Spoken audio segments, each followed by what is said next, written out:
I'd like to say a few words about an extraordinary leader and a great man whom we lost today, Colin Powell. Secretary Powell was beloved here at the State Department at C Street and at our embassies and consulates around the world. He came to the State Department after a long and extraordinary career in the U.S. Armed Forces. He was General Powell, former chairman of the Joint Chiefs, when he walked into the Oval Office to be sworn in as our nation's top diplomat. After that, he was Mr. Secretary.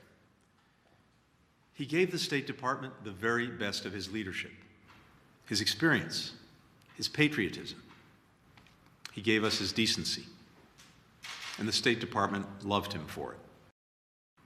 Secretary Powell was, simply and completely, a leader, and he knew how to build a strong and united team.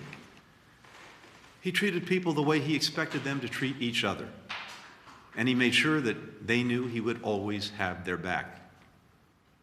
The result was that his people would walk through walls for him. Today, a grateful nation observes the end of a distinguished career and celebrates 35 years of service and victory. A victory for the United States military that gave young Colin Powell a chance to learn and to grow and to lead. A victory for the military and political leaders who continue to elevate him based on their complete confidence and sheer respect. A victory for a nation well served.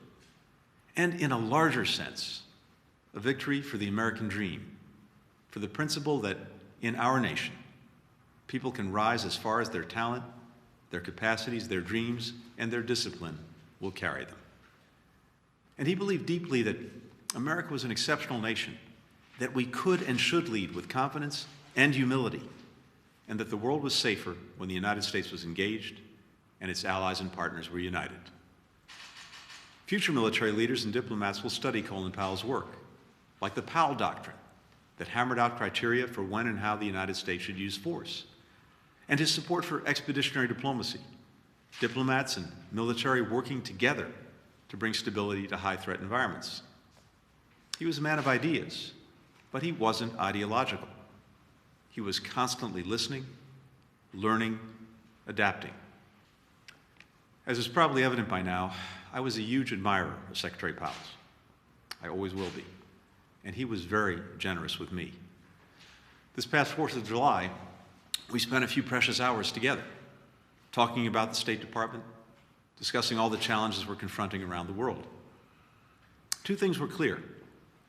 Secretary Powell's depth of knowledge about world events was unmatched, and he loved the State Department and wanted it to thrive. So today is a sad day for us here at State, especially for all those who worked for and with Secretary Powell and will never forget the experience. Our thoughts are with Alma Powell and the entire family today, to everyone who loved him.